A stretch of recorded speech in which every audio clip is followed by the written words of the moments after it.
Hi, I'm Rachel. And I'm Matt. Welcome to the Strange and Beautiful Book Club.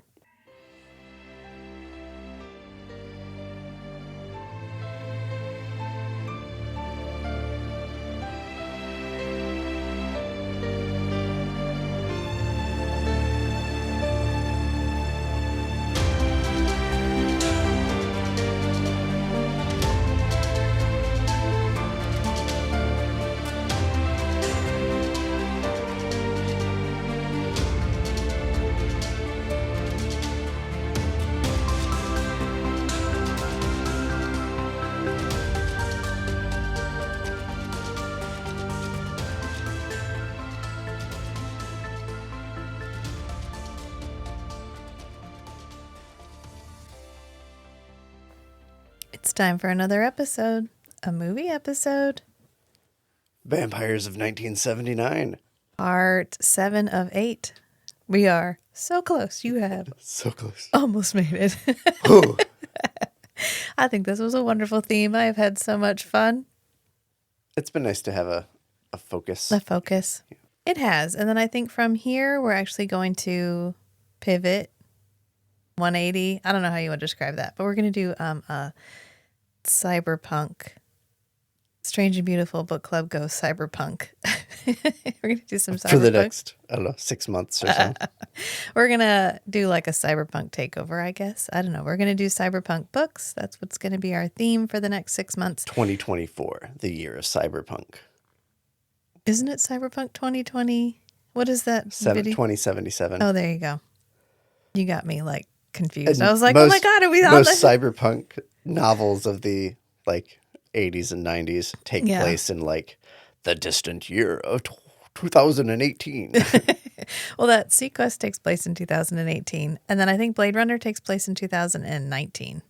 Yeah. So we're actually, we are in the futuristic world of cyberpunk. So we might as well just lean into it, right? So we're going to be doing just a whole deep dive, not random, but we're going to be exploring the origins of cyberpunk. So if you want to keep up with what we're doing, we do have an Instagram. I never plug it anymore, but we do have one. It's almost at 600 followers. Can I get that for my Christmas present this year? Can just somebody go and follow us, make it 600? Hopefully it's still close to 600. We didn't just lose 10 and then everybody has to go follow us. We do have an Instagram. It is Strange and Beautiful Network. We also have our website, which is strangeandbeautiful.club, which has links to our Instagram and our merch store and all the other stuff that we have. And we do have a Patreon as well. And we do have patrons. We have 8 of them. Oh my God. And we have a fairly active Discord considering there's 4 people in it. So if you want the opportunity to talk directly to us, if you're like, man, I really love listening to Rachel and Matt, and I just wish they would rant at me off air as well, you can go to the Discord. But to do that, you have to join the Patreon. And I keep thinking I'm going to do more with the Patreon. And then I'm like, yeah, but there's 4 people and I interact with most of them on Discord. Then I'm like, no one is going to come and join the Patreon if you don't do more with the Patreon. So I'm in this weird space. Save me from this space. Go join the Patreon. Give me motivation to do more with Patreon. But in the meantime, we watched a movie. It took us 3-hour movie. 3 days to watch this 3-hour movie. And I really feel like we should preface this with, we very unfairly mixed watching Salem's Lot with watching what is, in my belief, the single greatest cinematic achievement of our generation and any generation ever, which is the Lord of the Rings trilogy by Peter Jackson.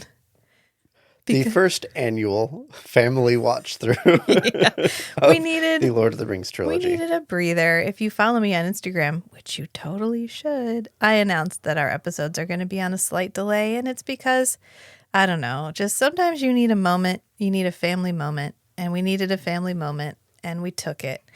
And the way that I decided we would celebrate that was by starting a first annual every December, we will watch the entire Lord of the Rings trilogy. So we forced our 8-year-old and our 10-year-old to sit down and watch 3.5-hour movies. Over the course of 4 days.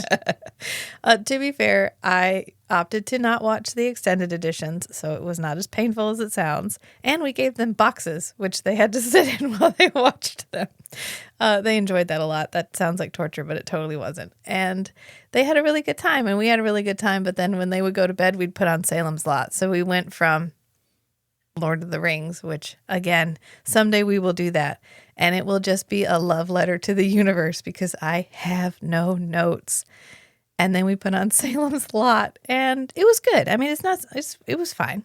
It was Salem's good. Lot was surprisingly good. Yeah. I had very low expectations based on some of the other 1979 vampire movies that we've watched. We have compared, and yes. I liked it. Yeah. The dialogue was snappy and witty. The characters were allowed to be clever, which I love, especially when the antagonists get to be clever and witty. Yeah. And they're not just mustache twirling villains. Right. Yeah. Like bumbling mustache twirling villains. Yeah, it's nice to have an adult protagonist in comparison to a lot of, I don't know, the plethora of like teenage hero movies. I feel like that's the moment right now is the plucky teenagers saving us from the evil adults. The adult machinations that have ruined the world, and now the plucky teenagers must wrench it back from the jaws of death. And it sells well for books. Yeah. To have the plucky movies. Teenager saving the world. Like Hunger Games and Maze Runner and Divergent and... which are all young adult book series. Which have been made into movies. Yeah. So it's nice once in a while to have a protagonist that is a grown-ass adult who's done stuff. And not for 1 minute is he fooled. Not for 1 minute is he fooled. And the conflict really is convincing everyone else around him that shit's going down. Right, which even then, the doctor is like, nah, you're kind of lost some marbles there. Yeah. No, let me show you. Yeah. Oh, you're right. Oh, correct. It's really nice when everybody gets to be in on what's happening and they're doing everything possible to try to prevent it, but the villain is so smart and the setup is so thorough that there is no way to prevent it. So we don't have to have anybody act out of character. We don't have to have anybody act. We don't need to generate cheap conflict. We don't need to do something dumb to let the villain win. The villain is winning because the villain is evil and thorough and smart. Because and has done good this is dumb. Not this time. Not this time. I think I just talked about that with Spaceballs. I know. I literally just used that quote on Feast, Sheath, and Shatter. Good. Because I was talking about the bully character and how much the YA bully character just gets under my skin. The red herring antagonist who you think is the big bad, but it turns out they were just the dumb bad. We don't have that character, which is really nice.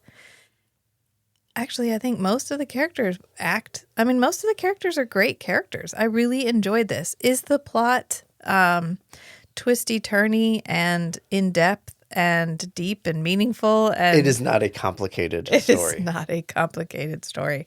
Arguably, this is one of the most popular movies that we are covering in this series, this Vampires of 1979 series. It is not actually a movie. It is a TV miniseries, which aired in 2 parts. We watched the smushed together 3-hour movie version, where they removed the credits, they removed the recaps, and they squashed them together and made one continuous 3-hour movie. And I think it plays really well as a movie. I think for a moment we should probably put on some context, because if you can imagine, it's 1979. The other offerings on TV are like Gunsmoke and maybe a couple the of... Andy Griffith Show? It's not good. Maybe like I think The Incredible Hulk is the 70s. So you've got a couple of, okay, Monster of the Week type shows, and they're all right. And then you sit down and you watch this miniseries. It had to feel like, holy shit, that was amazing. Like The Last of Us of 1979, where you were like, holy shit, this is movie level quality. This is movie level directing. This is movie level acting. This is movie level budget. And it's on my TV. Right.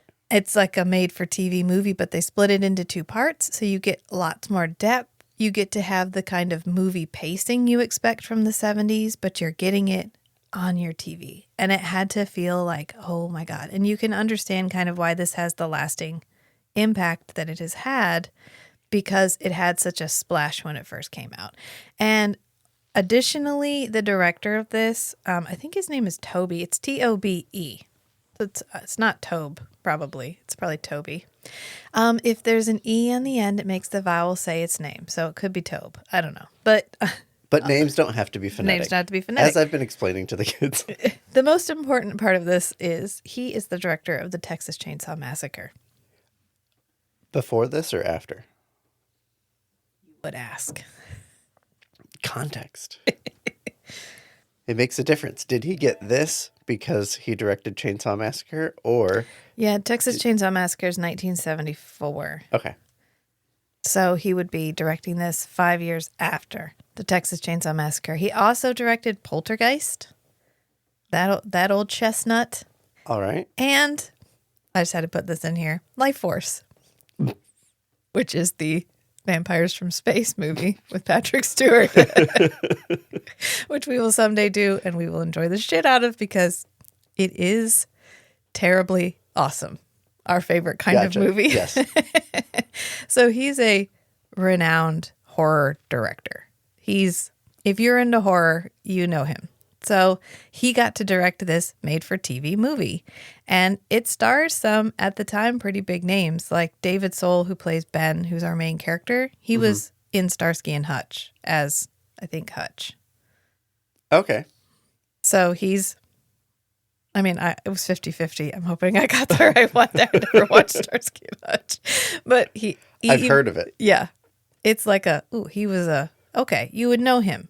And then the guy who plays, not Stoker, but Straker, Richard K. Straker, James Mason, he's pretty famous. He played in Lolita.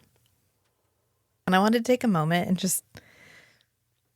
Lolita. Have you heard of Lolita? No. Okay. It's one of those Stanley Kubrick films that, honest to God, if it wasn't Stanley Kubrick, no one would.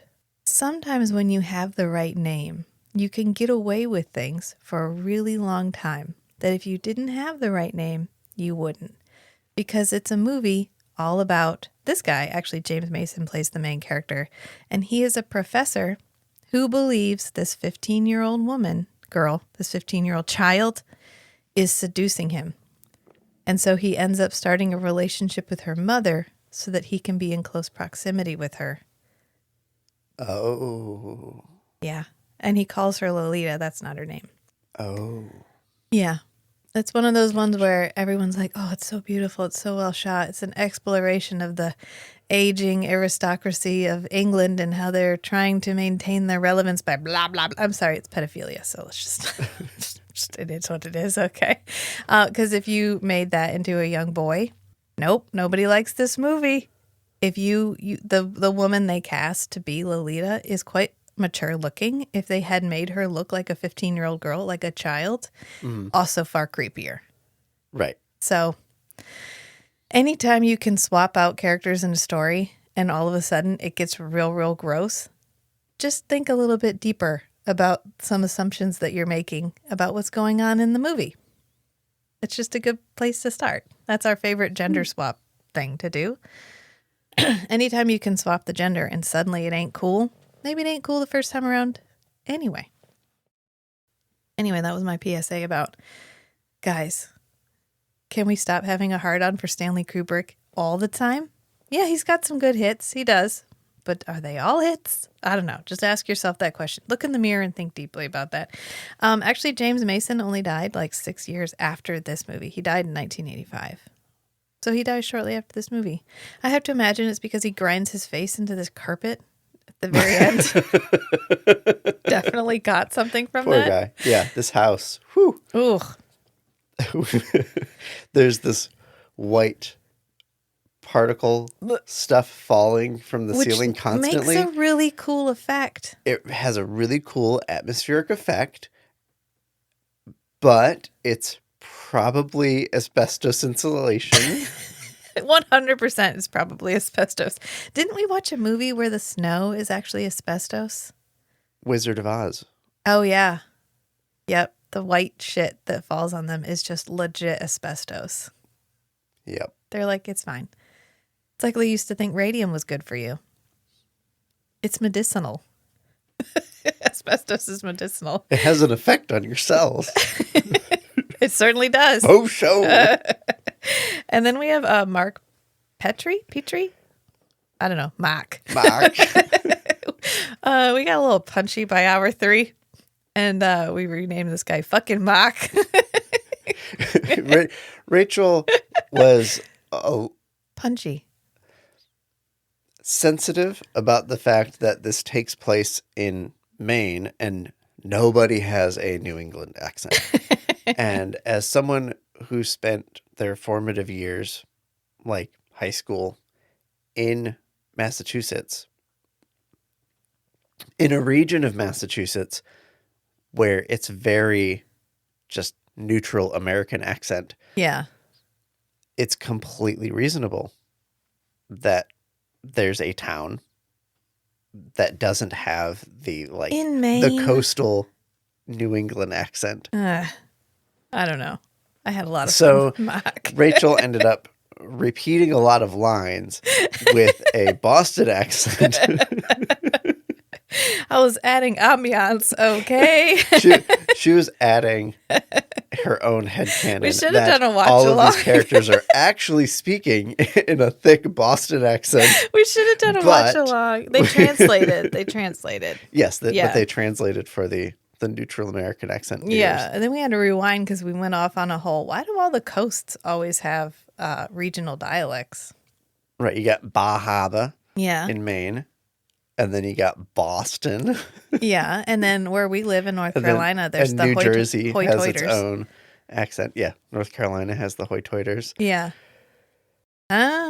Anyway, the only thing I knew this guy Lance Kerwin from was Enemy Mine. He's the gunner at the very beginning of Enemy Mine, which we did an episode on Enemy Mine. And it's still one of my favorites. So if you haven't listened to our Enemy Mine episode, you should go back and listen to it because, one, it's a fucking brilliant movie, and we had a lot of fun talking about it. And I think it's a timely movie. And I don't know, it's a great movie. And then Susan Norton, the character Susan Norton, is played by Bonnie Bedelia. She plays in Die Hard. She's Holly Gennaro in Die Hard. That's why she looks familiar. Yeah. It's the hair. She's been in the hair's different. A lot. Yeah, because she didn't have a perm. She doesn't have like an 80s perm because she's not in Die Hard for another 9 years. I was thinking she looks really familiar, but I don't know what from. She was on Parenthood. She's been on Parenthood, like she was a principal character in Parenthood. She's been in a lot. When I looked her up, I was like, holy shit, this woman busy. Good on her. Just like Mark's mom. Yeah. Mark. Mark, your mom. She's been in a ton of stuff too. We should have done a watch along because the number of times I was like, Mark, we should have gone to Cat Duncan. I had so much fun. It really got me through the last part there where, I don't know. I love the fact that Mark, our main character, his parents they have a meeting with a priest because he's obsessed with horror movies and horror genre stuff. And fantasy genre stuff. Yeah. Just, why you in all this magic and shit? I think the thing that really should have gotten him the priest meeting was him holding the rope up to his dad and being like, tie me up, Dad. And the one other guy we'll note before we move into actually talking about the movie, too, I guess, is Kenneth McMillan, who plays the constable. And I was like, it's the Baron Vladimir Harkonnen from Dune. 80s Dune. And then Larry Crockett, who of course is played by Fred Willard, who died in 2020. And he is like that guy. He's in like everything. I was like, what do I know him from? And I couldn't pick out anything in particular that I knew him like from. Like I know he's in Wall-E. He's like the BNL CEO when they watch the videos, but I couldn't think of like one thing that I knew him from. I think I just know him from everything because he's in like everything and he does a bunch of voices. He's just one of those guys who is in just like everything. He was also in Fairy Tale Theater, and I was looking at Fairy Tale Theater and I had no idea it was on for like 5 years. Yeah. It was a staple. And legit, at my like house. Everybody is in it. Yeah. At one point or another. And I thought maybe when we get done with Come In 81 Kilo, like Forever Night, we should do a miniseries about Fairy Tale Theater. Yeah. Because, oh my God, like just a bunch of people were in it. And they did. I have like one memory of Fairy Tale Theater, and it's this guy eating a raw onion. Well, you've never just eaten a raw onion like an apple? He eats it like an apple, and he's like having a conversation with a character while eating this onion. And that's the only thing I remember from the whole series. And so I feel like I need to go back and explore this. Hey, we had at least one of the box sets. Yeah, your mom gave us the box set when we had our daughter. She was like, here, I have this for you. And I'm like, this is from the 90s. It is unvetted. I am not putting this in front of my child. Anyway, let's take a chance to avoid passing down generational trauma. Yeah, let me look at this first. If I pass down generational trauma, it'll be intentional, okay? Like when our son was crying at the end of Return of the King. Oh no. Our son, who is 7 still, when Frodo fell off the side, he was like, yeah, when he tackled Gollum off Frodo. Then he was like, why did Gollum have to die? He was so upset. He was upset about Gollum. He was like, where is Gollum's redemption arc? I don't know why we didn't get, so we had to explain the concept of a tragic character. I was like, hey, sometimes there's these things called tragic characters, and it was tough for him. Mm-hmm. Because he liked Gollum, I guess. I don't know. He just really felt like Gollum deserved a second chance, and I don't know. I feel kind of proud of that. So, again, this is why it was super unfair for us to sandwich Salem's Lot with the Lord of the Rings. But back to Salem's Lot. We start with our main character, Ben Mears, and he arrives at what was apparently his hometown of Salem's Lot, which in the book it's Jerusalem's Lot. They shorten it to Salem's Lot, and then they just call it The Lot. And this book is usually described as a mashup of the haunted house / monster genre. So it's a smush together of like, because we get our haunted house, we get the Marston Manor. The Marston House. Marston House, thank you. I was like, I think I remember the name of the guy that lives there. And then we also get, of course, that's where the vampires move in, set up shop. And in the book, and I don't know, partially in the remake, the Rob Lowe remake, we talk a lot more about the guy who owned the Marston House? Yeah, that one. We talk more about the guy who owned the Marston House, which was Hubie Marston, and he was like a mobster, gangster, whatever. We briefly mention him in this, which is that some children went missing under mysterious circumstances, presumed to be related to him. Right. So he might have been a pedophile, speaking of pedophilia. And then he killed himself. And so this is like And then the abductions stopped. And then somebody moved back into this house, and now 2 children are missing again. Yeah, so it's a question of, is evil inherent in the building? Can a place be evil? Or do the people inside of it make it evil? And I would argue that if a vampire moves into the house, they make it evil. I don't think the house made the vampire evil. Especially if you're a creepy Nosferatu-looking vampire guy, which is what Kurt looks like. And I don't know why every other vampire character is a traditional vampire character, except Kurt, as the one guy calls him. Barlow. Kurt with a K. Which we see this like ambiguously European guy. Yeah. Running this antique shop. Ambiguously European. Straker, yes. Yeah. And it's called, so going into this is a vampire story. Yeah, clearly. In 1979, which we've established our working theory that so many Dracula-based vampire stories came out in 1979 because the rights for Bram Stoker's Dracula expired. That year. Yeah. And then we have this antique shop called Barlow Straker, which sounds really, really close to Bram Stoker. Yes. Don't it just? It has the same mouthfeel. Yeah, except Barlow looks like the guy from Nosferatu, who only looks that way because it was a ripoff, a skirting the copyright lines. Because I just read Dracula, and in the book Dracula, it's his canines that are sharp because he's talking, and only when he smiles can you see his sharp teeth. Right. So clearly he does not have the front two sharp teeth like we get in this. We get in Nosferatu. We got it in the Nosferatu the Vampire remake. It's sort of pervasive in the culture simply because of Murnau's adaptation. Right. Where he had to be like, oh no, this isn't the same one. See, the teeth are different. See, it's his incisors and not his canines. Come on. This is completely an original idea. I totally made this up on my own. I did list the characters that die in order, but I think we'll get there. We actually start 2 years in the future. We start with we have a flash forward. Yeah, Ben and Mac, and they're in Guatemala, and they go to this church and they're filling up their water. And it's glowing. And they're like, they found us. And then they're like, boop, boop, boop, boop. Totally, 2 years earlier. This totally felt like a bait and switch for me. Matt was like, what? We get these like rugged, scruffy guys in this like abandoned church. And they're filling up water bottles. And then as soon as he fills it up and closes it, it starts glowing. And I'm like, oh, like this is going to be hokey.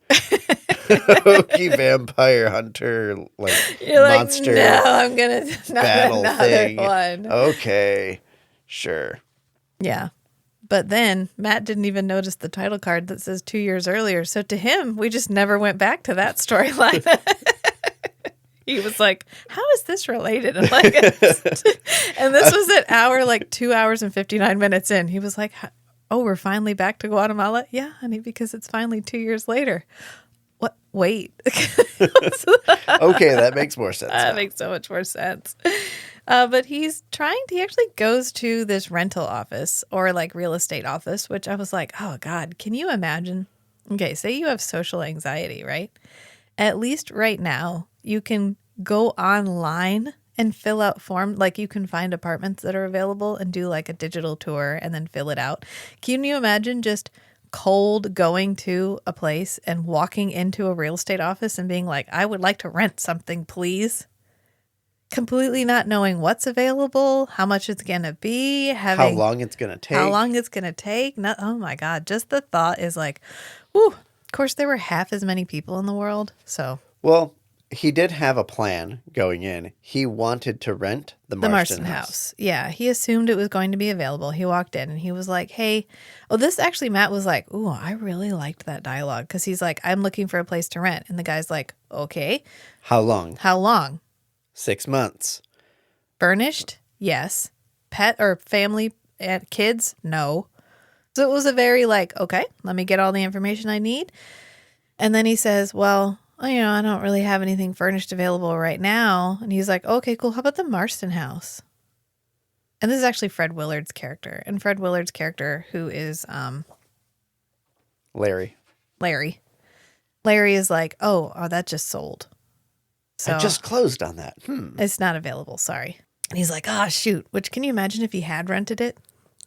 I mean, I guess theoretically it's furnished. There's chairs and shit in it. And shit. And cancer. Honestly, the most horrific part of the entire movie for me was once we finally went into the Marston house.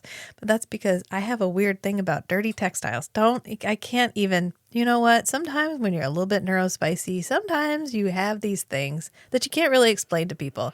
And to me, it's unfamiliar textiles that I perceive as dirty. And so this entire house, like the carpet and the like wall drapings and the furniture and everything is just covered in, that was probably the most, I was like literally nauseous during that entire part, especially when people would like sit in the chairs or somebody has to lay down on it. Or the guy smushes his face into the runner on the stairs. Oh, it was horrific. But he ends up staying at this, I guess like a boarding house. Yeah. Where they apparently don't have locks on the doors because the owner of the boarding house is just constantly in his room. Everybody is just constantly in his room. And reading his reading his unknown manuscript. And there's a part where he's sitting and he's like looking, and then we just see him like silhouetted against the Marston house sitting up on this hill. And I was like, oh, you can't possibly have like a window that just looks at the Marston house. He must be envisioning it in his mind. Well, no, apparently he has a window that's just like full frame. The Marston house is directly outside of it. Okay. I guess that makes it make more sense at the end when they light it on fire. And Mark is like, no, the wind is blowing towards the town. Because I was like, it's off by itself. What's it going to do? How's it going to light the town on fire? Well, no, I guess it's in the middle of town. Yeah, it's just at the top of the hill. Yeah. And we get a little bit where like Larry goes over to talk to Straker because Straker is renting the house that he's putting his antique business in. Larry is our Jonathan Harker. He is our Jonathan Harker. He's our solicitor. Mm-hmm. So he heads over to chat with him and he's like, so is Kurt here yet? And he's like, oh no, actually Barlow. They all call him Barlow. He's like, is Barlow here yet? And he's like, oh no, he's on a buying trip. He's gallivanting about Europe. He's not here yet. Actually though, I'm getting a shipment of a sideboard. Do you think you could go pick it up for me? I've got this other thing that I'm doing and I'm not gonna be able to get it myself. 2 strong men, probably all you need. Gonna be fine. You have to show up at midnight. And then he gives them these really detailed instructions. It's going to be at this place. It's going to be there at midnight. You need to get 4 padlocks with 4 keys. You need to make sure you lock you can put it in the basement. Don't worry. You can use the little outside entrance to put it in the basement. I need you to padlock the basement door, the front door, the back door, and then put all the doors. And then put the keys in this one spot. I'll get them. Don't worry. But it is very important that they lock this up. Okay? Lock it up. Lock it up. And Larry is like, oh yeah. Larry's totally. He's jotting it all down. Totally. Not a problem. And so then he goes and he finds, I guess, Ned, who does he hire? He actually hires like the town shipment guy, Cully, who is married to a woman that everyone calls Boom Boom Bonnie. But it doesn't matter because Bonnie and Larry are having an affair, which is the whole purpose of this. And Cully, her husband, is trying to catch them. So we end up with this. This is actually a really great setup because instead of having to create a situation where a professional, like a person who is a professional delivery man, doesn't follow instructions and is an idiot, we actually just have him be like a jealous husband. And he, instead of going himself, he hires Ned the plumber guy and the dude who lurks around the graveyard, whose name is, I think his name is Mike Ryerson. So he gets Mike and Ned. Ryerson, yes. He gets Mike and Ned, and he actually swaps cars, and they go to pick up the thing. Because, he's just going to go pick up a box. He pays them each $50, which is like $200. And they leave to go get this box, which is one of the creepier scenes because we pick up this box and the box itself is cold. And then they're driving and the box is creeping forward towards them. Right. But which is not surprising because they didn't strap it down. Well, they're not delivery people. Okay? They're not delivery people. Yeah. And then we get I liked the scene. I wasn't sure I was going to with Cully where he catches Larry and Bonnie together. Because first Larry doesn't want to come over, and Bonnie is very much portrayed as the instigator of the affair. Oh, yes. Yeah, if you want me to come over. Oh, I love the part where she comes home and she's like, I'm going to need some funnin' tonight, so don't get too drunk, to her husband. And he's already like 6 beers in. Funnin'? That's okay. That's a new one on me. And I've read a lot of romance novels. And then so of course Larry comes over. And so Cully is like, oh shit, this is happening. She's actually having an affair. So he walks in with a shotgun and he marches Larry out. He's like, nice shorts, Larry. You must have liked him because you kept him on. And then this is a really tense scene because he's like, hold the barrel of the gun, Larry. He's like, okay, lift Pointing at your face. Pointed at your face. This is a 5-pound trigger. I've got about 3 pounds on it already. Yeah. So don't move too fast. Oh man, it's really good. And then he click, pulls the barrel, but it's never loaded. Yeah. And so then Larry runs off. And of course, as soon as Larry runs out, we see like a hand come into the screen and then the frame freezes. And we zoom of the 70s. the whoop! Shit just went down. This is such a 70s move. I love it. It's like this beautiful little time capsule of how you amplified drama in the 70s. Mm-hmm. You couldn't really do slow motion. It's because you could do it in post. Yeah. Whereas zooming while you're filming it would be a lot riskier for timing and framing and stuff. Yeah. So it's when we really just had invented the Steadicam. I mean, the Steadicam first gets used in Rocky. Yeah. Which is 1976. The guy who invented the Steadicam, his friend was like, look, I got somebody I think is going to buy this, but I want you to film me running up these stairs. And the guy was like, no explanations. Why? Like, just film me running up the stairs, man. Just trust me, okay? That's how they sold it, was like, we can get somebody running up the stairs smoothly. Yeah. They're like, fuck, yeah. Without having to do the whole wire situation. Or a track in a cart. Exactly. So, I mean, it's fun. It's 70s. It's great. It's fine. They had, $4 million to work with, which we'll cover in a few minutes. But this is interesting because Larry just dies. I actually think he dies of a heart attack. So I think it's implied he dies of like fear, maybe, because he's the one guy that does not come back. Everybody else that's comes a good back. point. Yeah. Yeah, because then he just died of shock. Yeah. In the meantime, our main character, Ben, is schmoozing this lady named Susan. He was just walking through the park. She was laying in the grass drawing. He came over and he was like, we should probably get together. And I see you're reading my book. I see you're reading my book. We should probably, do it. And she's like, cool.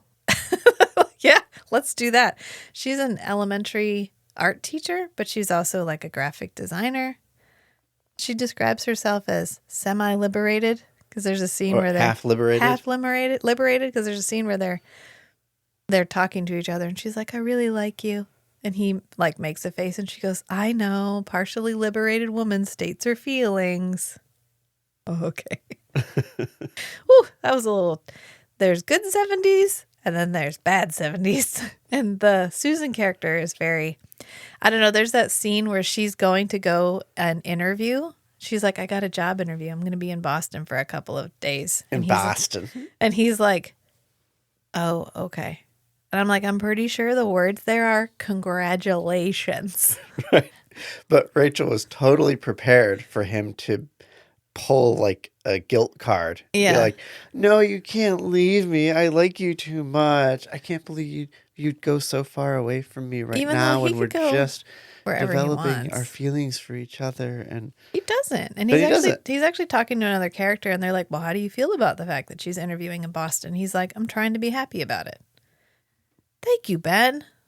It's not great, but it's better than it could have been. He's trying. And that's most of the way there. What is it? Your first thought is the way you were taught, and your second thought is who you're trying to be. So his first instinct was, I don't like it.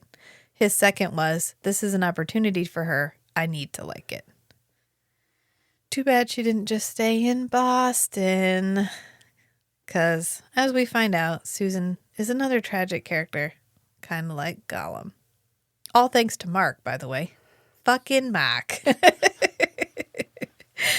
So, I mean, for all that happens in this movie, not a lot happens because then Larry, they're like macking by the lake, Ben and Susan, and they hear, quote, a traffic jam, which they're in a small town in Maine. I don't know what they thought a traffic jam was, but they come out and it's literally just like they heard two cars and one drove off.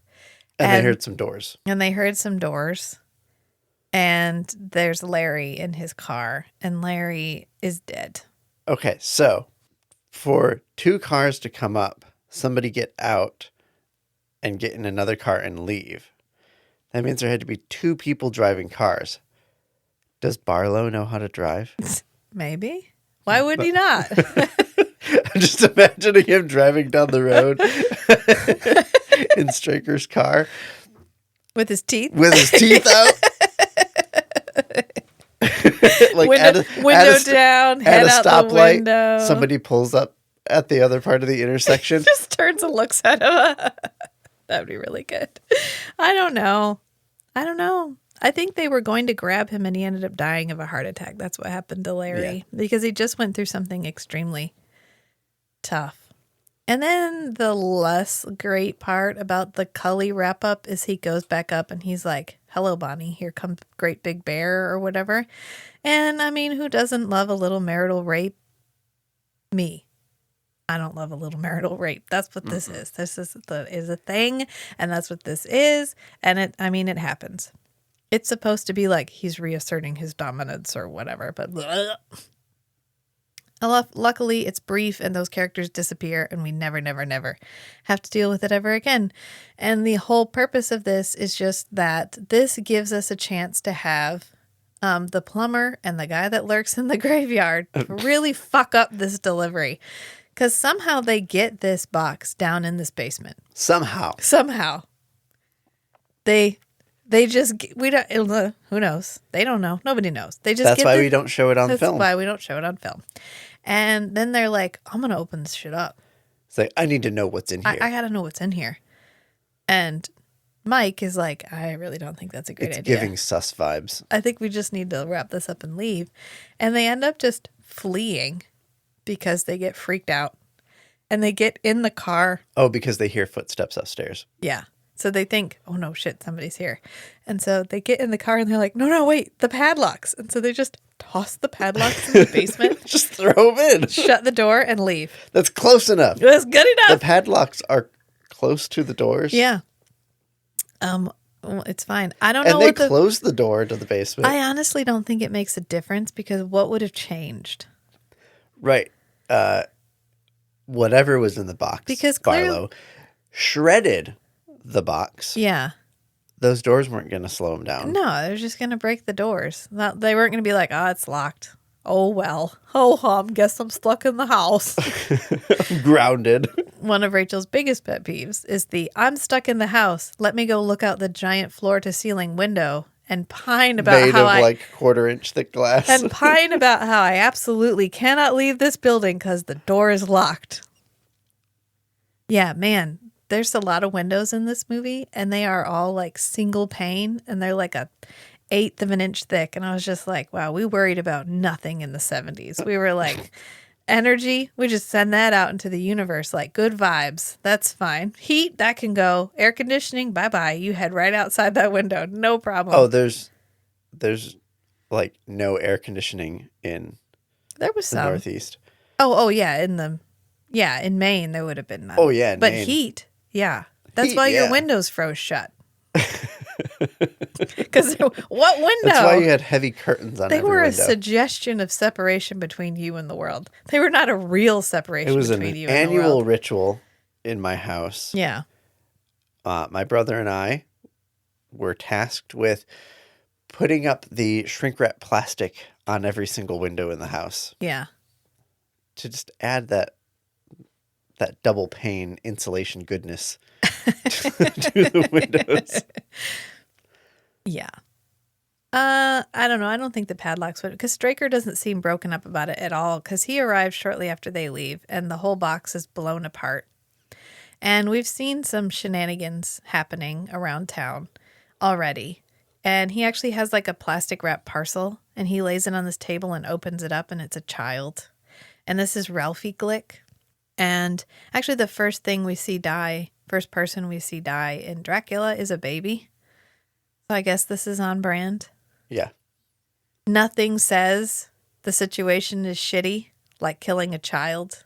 And it's another one of my pet peeves because it's such low-hanging fruit. Of course, it's easy to make somebody seem evil if they kill children. Whatever. So Ralphie Glick is he's actually our first vampire because meanwhile, his brother, Danny Glick. So Ralphie and Danny were visiting Mock and they left Mark's house and decided to travel through the woods because it's the 70s. A shortcut. Because it's the 70s and literally it was the safest possible time to be alive. That was sarcasm. So many serial killers. So many serial killers. There was the perception of safety, but not actual safety. So they tried to go home through the woods. They get waylaid / captured. Ralphie gets captured. Danny gets attacked because when Danny arrives at home, he's freaked out and he passes out. And Ralphie shows up at his window. And this poor kid has to he's like on a boom arm. He has to the window.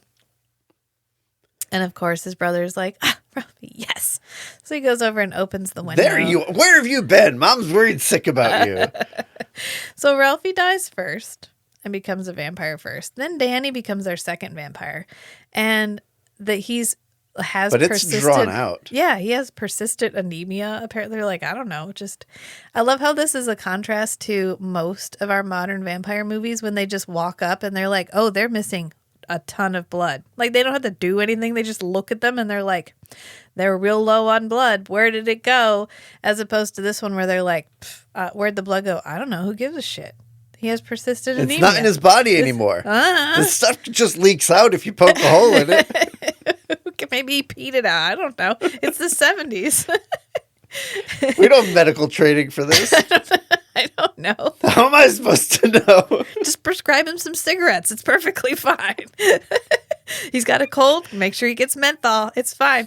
So breathe in that flaky asbestos. It'll help. So they take him to the hospital. And they're giving him blood, which is the least blood-looking blood ever, because he ends up standing up and knocking over his IV pole, and the blood falls out, and it looks like juice. And then the nurse comes in the morning because they haven't checked on this critical child all night long, and he did.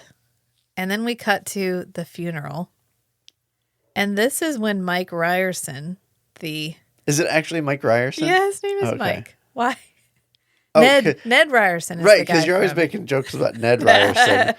And we have a character named Ned, and then the guy he goes to do this job with is Ryerson. Yeah. Okay. Have you seen the fan theory that Ned Ryerson is the devil? Yes. And that's what gets him in the whole problem. Yeah. Because he makes a contract with him.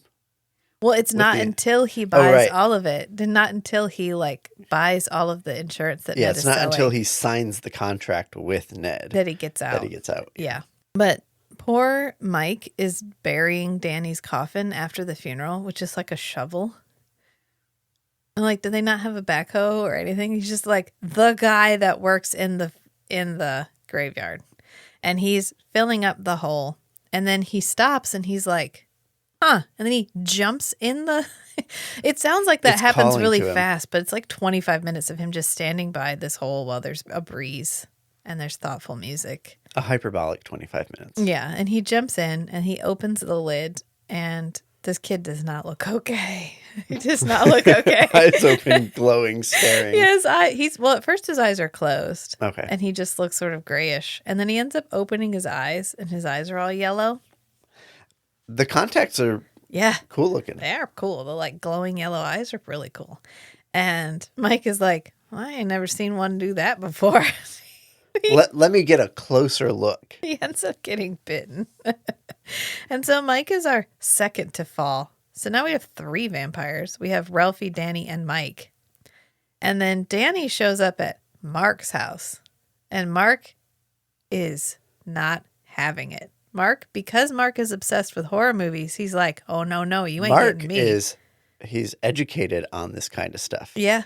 It is his special interest in the occult that has prepared him to defend himself from a missing / dead companion floating outside his window. Yeah, he's like, with glowing eyes. I have been preparing and for mist. This my entire life. So much mist.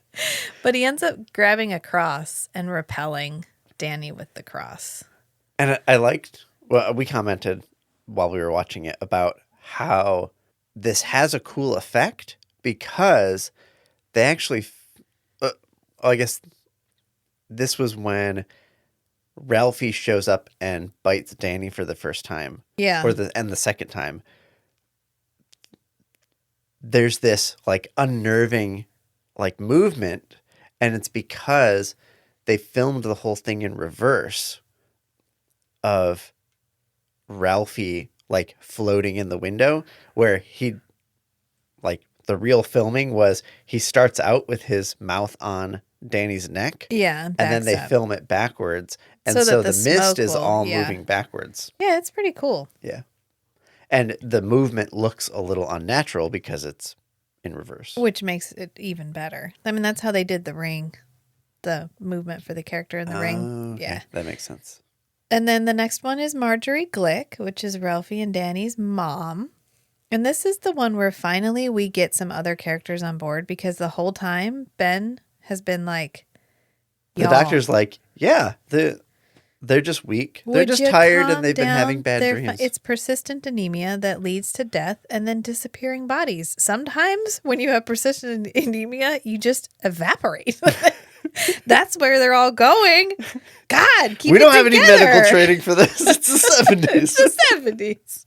That's in the diagnostic manual. I've seen it. I'm sure of it. No, I don't need to look it up.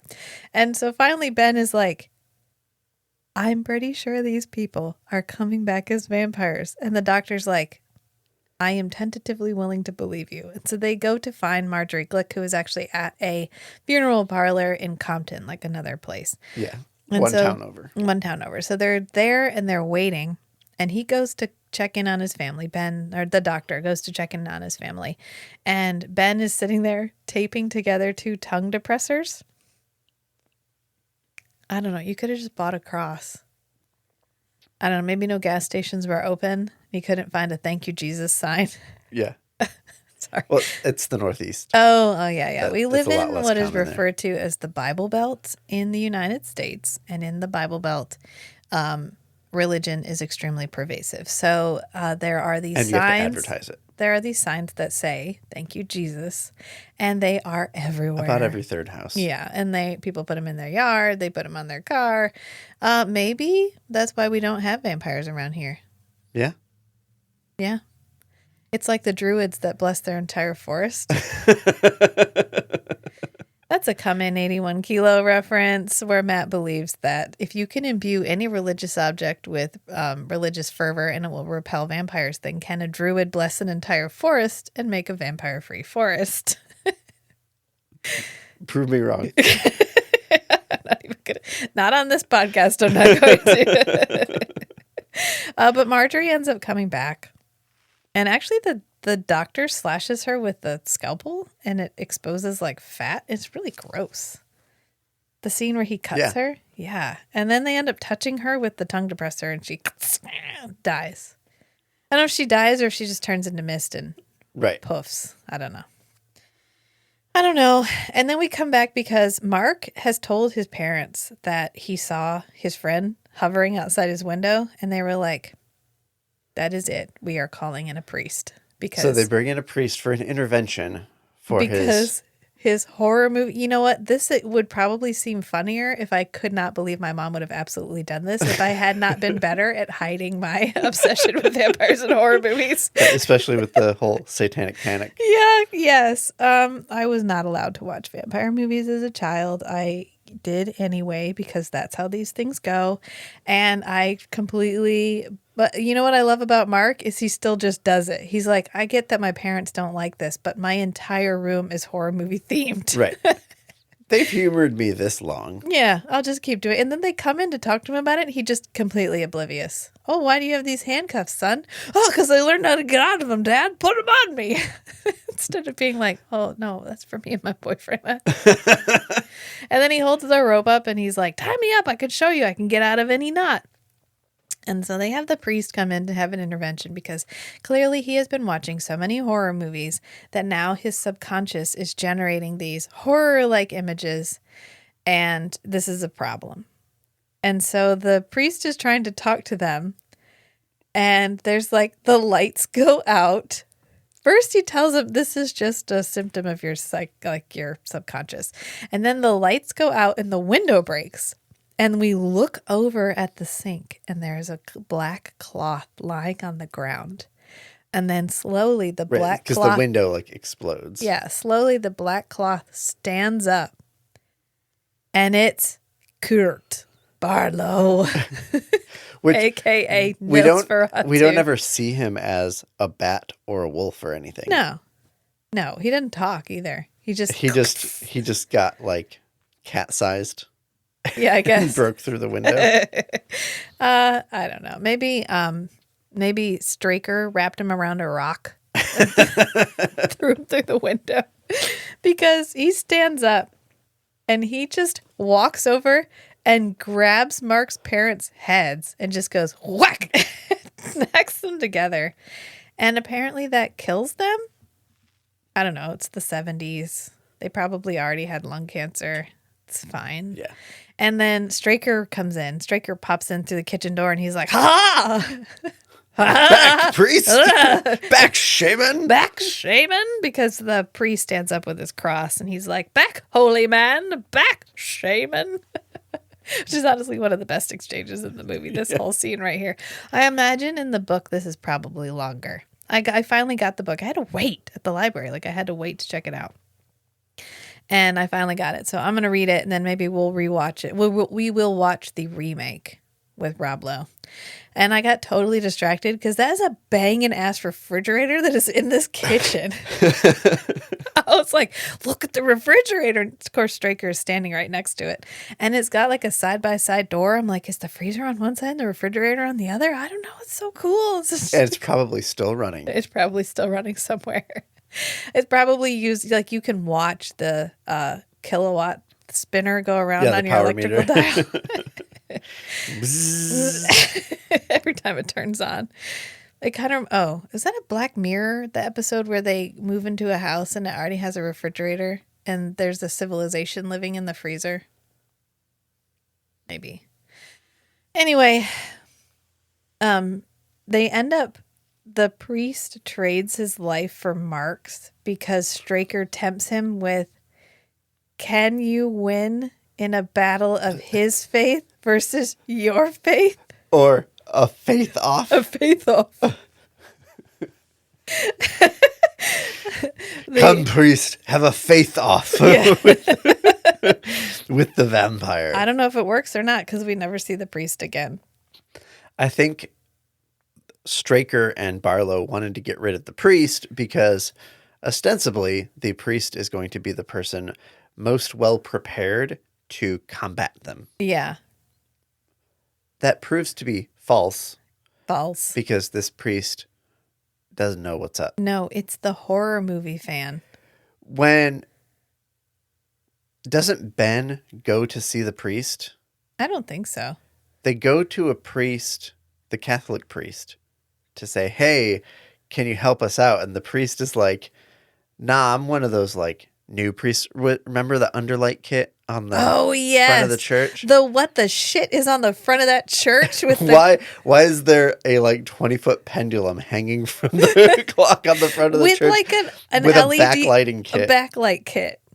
That is so bizarre. We were both like, what the shit But is he's talking to the priest, and the priest is like, nah, I'm one of those new priests. We don't go in for the like capital E evil stuff. It's lowercase evil. Lowercase e evil. That was when I was struggling to stay awake, and we ended up having to pause it for the... And so they're like, we need some help. Can you please, give us, like, this is what could have been the research scene. Yeah. We do get a research scene. But the priest is like, nah, we don't really go in for that like exorcist training stuff. We anymore. do get a research scene. His friend, the teacher, Ben Muir's friend, the teacher, Jason. Yeah, he has his research scene. He provides our research scene. And in fact, Ben calls a friend who lives out in Seattle who Phone just a friend. knows about vampires. Oh, he's tuned into the occult. He's tuned in. He's turned on to the occult is what he says. He could have just asked Mock. Mock knows. It's sort of like in Galaxy Quest when it's the fans of the show that ultimately know how to save them. Yeah. Yeah, that's Mark. So after all that happens, Ben is like, okay, clearly shit is going down. There's so many vampires at this point that literally everybody is a victim or a potential victim. So we have got to get out of here. So he tells Susan, get your mom, get out. I'm going to take your dad. We're going to go stake Kurt Barlow. And hopefully that kind of solves the problem because that's the best solution that we have. We just have to find his coffin during the day and stake him. And since we know where he lives. Yeah, since we know where he lives, it's our best bet. That's what we're going to start with. We're going to do it. Get the fuck out of the house. And she's like, okay, cool. But first I think I'm going to run some errands. So first she goes to his house, his like room. And I think to read his manuscript. Like everybody else does. The homeless guy has done, the man experiencing homelessness, Weasel has done that. Weasel, who apparently had a relationship with the lady who runs the boarding house. Way back when. She's like, I was visited by young Weasel. Oh. It was like back in the old days. Okay. The lady who runs the boarding house, I was looking up on IMDb. She has one of those fabulous black and white 1940s headshot portraits. And I was like, oh, you were something in the 40s, huh? So I looked her up. Yeah, she was in a bunch of B movies in the 40s. She was like a B movie like actress, which explains the well-formed, well-supported chest that she is working with. Oh, yeah, and she puts off some cougar vibes. Yeah. When she's showing Ben the room. Mad respect for this woman. Yeah, she's definitely like, if you leave the door unlocked. I'm sure that... Okay, here's my headcanon on her situation. There sure are a lot of good-looking young men passing through town. If only there was a place that they could rent a room for a short period of time where I could interact with them I could closely. Probably arrange that. I have a business idea. And she only ever breaks even on the costs because she undercuts everybody else because she doesn't need to make a profit. She is making the only profit she wants to make. Exactly. Yes. You know what? As long as we're all consenting adults. So from there, Susan is like, well, the best possible course of action from here is to go to the Marston house and stare at it. So she drives over to look at the Marston house. And wouldn't you know it, out of the trees pops fucking Mark. Which armed with some stakes. I think going up and just staring at the Marston house is like a local pastime. They don't need to go. She was in the boarding house. She opened the window and it was right out the window. She could have just stared at it. She's already in Ben's room. I know. She could have stared at it from the convenience of her own home. It's visible from every single residence. It was perfectly fine. She didn't need to go over there. But of course she goes over there, which in an entire show full of fairly intelligent, fairly snappy, fairly fun, fairly consistent characters. This is the one thing where I'm like, Susan, even the Baron Vladimir Harkonnen has fled this town. You need to get the fuck out like he told you to. But instead she's like, I'm going to save Mark. And so she ends up sneaking in after Mark, which Mark has already made his way into the house. And so she ends up going into this house. And this is when I got extremely nauseous. This is when you got triggered. This is hard. The whole rest of it was like, meh, okay. Everybody has the things that actually horrify them. Monsters, meh. Deep water, get the fuck out. Dirty textiles, no thank you.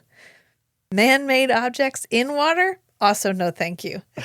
These are my 3 very specific fears, and here we are. At least there's no water, but it's just gross. It looks so gross. And there's these falling white particles that are falling through sunbeams, and it's really cool and really atmospheric, and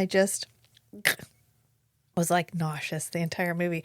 Plus, for some reason, there's taxidermy, which I think this was maybe like the go-to in the late 70s to mid 80s. Creepy vibe. Yeah, if you're evil, you just had you either were a taxidermist, you had taxidermied animals. Well, it's because the growth path for a serial killer is killing small animals. And oh man, I'm generating these piles of small animal bodies. What do I do with them? Oh, hey, here's a hobby that can make this whole endeavor look legitimate. Sure. Yes, there's a reason that I have a pile of small animal bodies. It's because my art. It's artistic. Because taxidermy is my hobby. Sure. There's a famous serial killer who started out, and his dad was like, "Well, okay, at least you have a legitimate interest," and so he like showed him how to strip bones. I can't remember the name of him. It doesn't matter. So Susan is wandering around. We get a couple cool scenes where Susan's looking around and Mark is looking around, and they're kind of like Laurel and Hardy walking past each other without actually seeing each other. The shots in this house look really good. The ceiling is really approximately 25 feet tall. This is way bigger on the inside than it is on the outside. So she ends up going up the stairs, and she finds Mark upstairs, and she's like, "Mark, we got to get out of here." And he's like, "Nah, I'm going to find a bad guy." And she's like, "No, we got to go, Mark. Don't you want some Dunkin'? Want Dunkin' Donuts, Mark? Come on, you can come out with me." But he won't leave. So, of course, Straker shows up, and they're like, "Oh, no, he's caught us by standing in the doorway." And so he knocks Mark out. Yeah, Mark charges into the room, and then we see his body fall on the floor. Yeah, and so Susan follows after him, and he's like, "Come with me, Susan." And she's like, fine. And so she follows him. No, don't. No, okay. Fine. Never go to the second location, Susan. There's a window right there. We all know. Be loud, be weird, stay alive. Yeah, and we know. Be rude. Be rude, stay alive. It's like the counterintuitive. So actually the smart at the most... So statistically, I'm trying to figure out how to phrase this. Statistically, the best thing to do if you have an intruder in your house is for you to flee, regardless of who's still in your house. Your kids, your husband, doesn't matter. You flee because they don't know where you've gone and they know you're going to call for help. So that's the best possible chance you have of saving everybody in your house is to leave. The problem, sociologically speaking, is if then something happens to the people in your house, you're viewed as having fled. So it's counterintuitive. But honestly, the best thing for her to have done in this situation was to flee and leave Mark and come back with help, which she doesn't do. She just leaves with Straker. And so then Mark wakes up, and Mark is tied to this chair. Quite elaborately, too. This is like a... Straker knows some things about knots. He's got some good rope work. He's got some rope work going here because he's got Mark tied up and he's like, "That should hold you till tonight." Little did he know. He picked the one person in the entire town.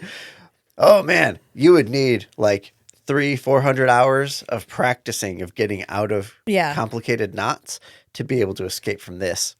Nobody around here is going to have been into that. Little did he know. And he's tied to this disgusting chair. And as soon as Straker leaves, he starts rubbing his back against the chair, he's loosening the knots. Oh my God. Meanwhile, Ben has realized that Susan is missing. And so he runs over to the Marston house along with Susan's dad, who's the doctor. And he hesitates before going into the Marston house because he went there one time and he saw a ghost. I mean, I think in the book, it's probably set up better that this house itself is evil because we did a really great job of making the Overlook into an actual character in The Shining, the book. And so I have a feeling Stephen King probably excels at making the Marston house a character, just like the Overlook was a character. But we didn't get time to set it up. Plus, we completely eliminate the whole previous owner was a bad guy. We mention it slightly, but we don't really delve into it. And we're kind of leaning into it just being gross inside to make it feel evil. So when he hesitates to go in, it just feels dumb. Like, Ben, you're a grown-ass man. nut up or shut up. Get the fuck in the house. Mark went in.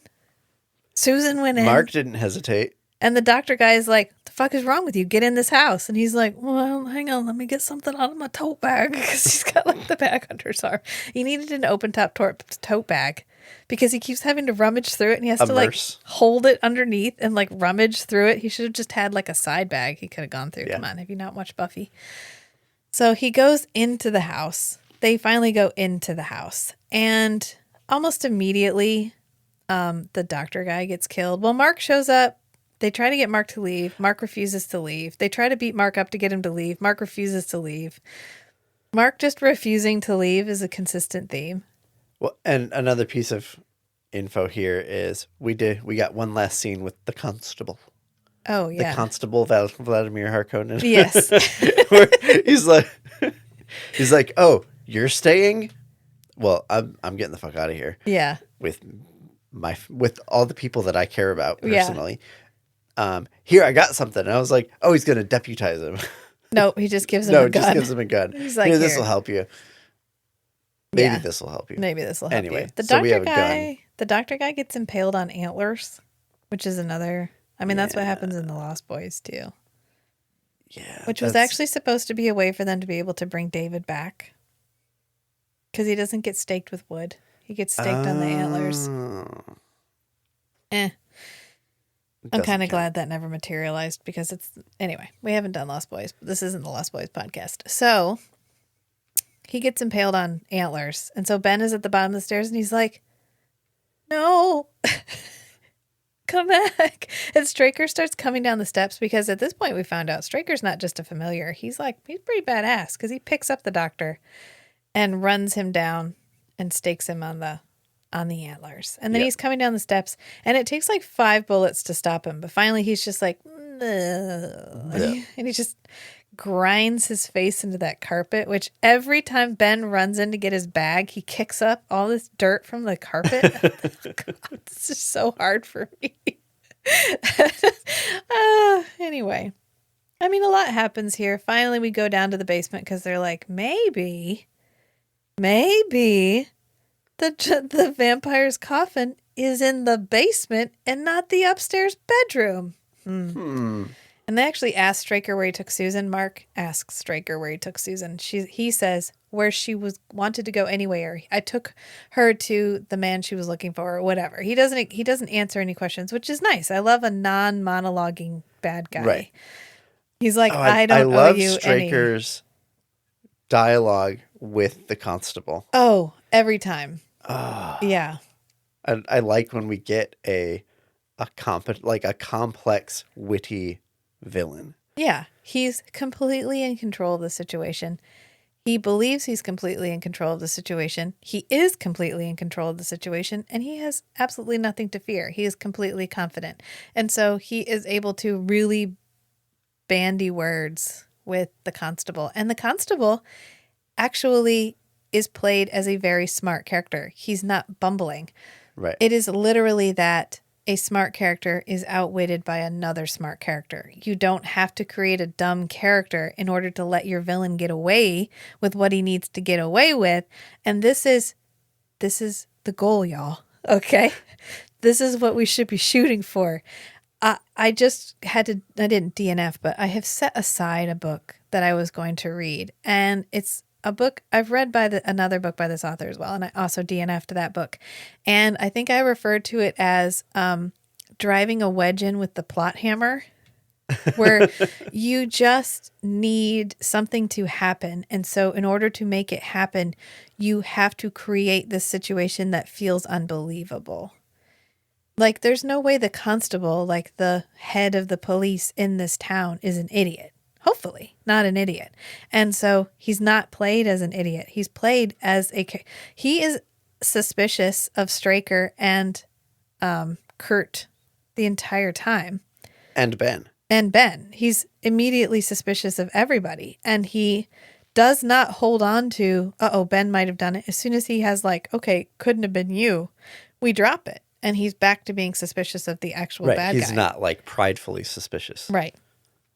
And so even the scene where he's talking about the black suit Hey, you're not wearing your black suit today. Oh, no. I decided to change it up. Oh, okay. Any reason? No, maybe they just needed cleaning. Cool, I'd like to see your black suit.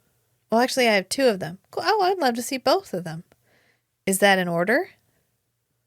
Yes. Yeah, I do. Yes, please bring them into town. Okay, great. Yeah, and then when he comes down, he's like, am I under some suspicion? And he says, yes. He's like, okay. Some. Yeah. Oh, he's like, it's okay. great. And then he does such a good job of sending out, like, I'm innocent, I'm cooperating. Yeah. And then, like, after the constable says, you're under some suspicion, then he sits down with the constable. Yeah. And like, leaning forward, like, okay, well, I'm planning to be around here for a long time. I don't want to start off like a relationship with the authorities on the wrong foot. Whatever you need, let me know. And I want you to know that I don't have to do this. Yeah. I'm voluntarily cooperating with you because I want to be a contributing member of this community. Right. And I'm sure if we rewatched this, you would see a lot of double entendre in his dialogue. Mm-hmm. Like, he's talking about how they're trying to set up a business here. They're hoping to establish a reputation in the region. Yes. He doesn't say what kind of reputation. So we get smart characters, smart dialogue. It's great. This is actually, this movie is great for that. Does it have a ton of plot? No. Because immediately from here, we go to the basement and they're like, where could it be? And I was like, oh my God, that door was so hidden. The wooden plank door. The wooden plank door in the stone wall. Yeah. And so, of course, the guy can pick locks. Mark can pick locks, but he breaks the lock open with a hammer. It doesn't really matter. Mark was probably like, he needs this more than I need this. So he breaks open the lock. And of course, inside there's a very elaborate coffin and then just a bunch of vampires. Sleeping vampires. And so they pull the coffin out. And Ben just beast modes this coffin out. Yeah. Because Mark is like, it's going to be too heavy. And he's like, ain't going to fucking be too heavy. And so he drags it I need to get to Susan. I'll do anything. So he pulls the coffin out and they don't reshut the door. But they keep pausing to look at the window for really long periods of time. This is when it slowed down a little bit for me. I was just like, please just open the coffin and stake this guy. Yeah, it's like the last 25 minutes of the movie. But the whole staking scene is really brutal because he's trying to stake him. Kurt wakes up, stops him, but he ends up driving the stake into his chest anyway, and he loses it a little bit because he's hammering on this stake, and he's like, it's pretty brutal. Usually staking is just like, pap, pap, okay. Right. And the brutal part is like the vampire explodes in blood or something. But right. this and is then more Mark just like... goes and locks the door. Yeah, Mark gets the door shut. And then Kurt dissolves, which, the 70s loved their melting wax figures. So that's what he'd do. But the funniest part is he's like, where's Susan? And then they cut back to Kurt. And finally his body is melted enough that the jaw just goes click open. like the vampire's shocked. Where's Susan? I don't know. Where could Susan be? Meanwhile, we finally use the gas can that has been strapped to the back of Ben's Jeep this entire time. Chekhov's gas can. Because I was like, oh, we're going to use that gas can to burn something down. And sure enough, here it is. So they spread gas all around. They light the house on fire, which is probably a good thing. That's the only way to clean this house, honestly. So they light it on fire, and Mark is like, oh no, the wind is blowing towards town. It's going to burn down the whole town. And they're literally, Ben is like, good. I'm pretty sure the whole town is vampires at this point, so not a problem. Yeah. So they end up leaving, driving away, and this is when we cut to the 2 years into the future again, and we're at the church, and we rewatch the scene where they must have spent a lot of money on the glowing. Oh yeah, absolutely. The glowing water, and it turns out that the vampire that has found them is Susan. And all the other vampires look real, real gross and real, real dead, but Susan does not. She's well fed. I guess. Susan was like, I'm immortal. I'm forever. We can be forever together. We can love each other forever. And he's like, cool. So he leans in. She's going to bite him. And then he stakes her. And then we find out that they're on the run because the vampires from Salem's Lot are pursuing them. And even though they've killed Susan, there's more because there were like 1,000 people in this town. They all got turned. And the only one that died was Larry, the real estate agent. Oh, and the doctor. And the doctor. Yeah. Oh, Yeah, and his Susan's teacher dad. friend who had a heart attack Jason, and yeah. then we never came back to. Yeah, because he revoked his invitation for the Mike. gravedigger. Yeah. Who did a weird tongue thing. But it's all right. So that's really the end of the movie. I don't know. I'm looking forward to reading the book. A lot of times, earlier Stephen King, the book is better. And then we flip for a little while where he was really writing just to be made into TV shows and movies. Yeah. And so usually the TV show or movie is better. And then I think we're back the other way now. Because some of his stuff is getting adapted, but I don't know. He's an older, more mature writer now. Anyway, I'm looking forward to reading the book now that I have it so that I can kind of compare and contrast. I think it'll be interesting. I know The Shining is significantly better as a book than it is as a movie. I said what I said. I said what I said. Every time I comment on a post, I'm like, have you read the book, though? Because the book is actually better. People are like, agree to disagree. Like, have you read the book, though? Did you read the book? They don't need to read the book. The book because better. Stanley Kubrick is a genius. The book is better. As the book is about... Anyway, we had a discussion about this last night because we were talking about how Stephen King really likes to insert himself into his novels. Certain novels he likes to put himself into. Right. And it's really when he's working something out. He's working out some personal trauma. Yeah. And like this is clearly him. He is a combination of Mark and Ben, the novelist. Right. The and weird the horror kid that's obsessed with horror and the occult and fantasy. the novelist. And the writer. Yeah. The true believer novelist. And then we have in The Shining, the main character is a writer who is going through a rough patch because of his substance abuse problem. And so he takes this chance to try to be better and ultimately cannot defeat his demons and is taken over by them. Literally is taken over by them. And, I think that's great. That's what story is all about as a writer.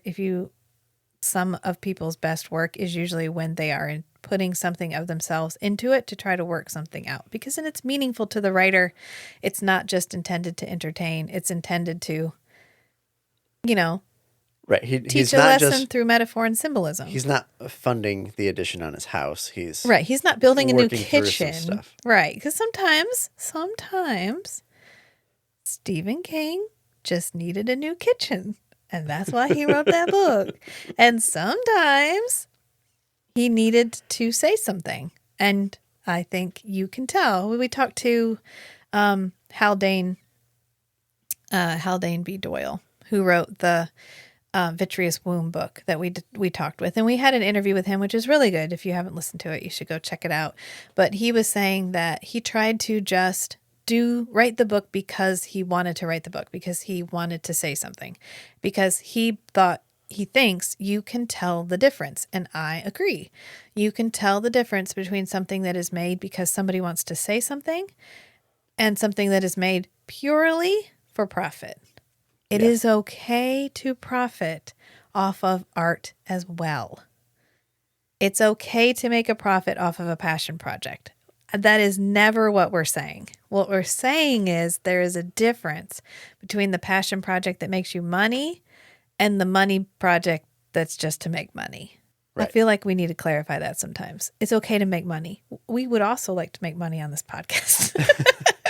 But it's not the goal. Right. And it's not the goal. Yeah, we don't really we don't really do anything to make money. I know. That's fine. I'm just happy to be here. As usual, every once in a while we come back to this. And I just feel like it's important to make that note because it gets to where people feel embarrassed about making money. Like, I can't create this thing to make money.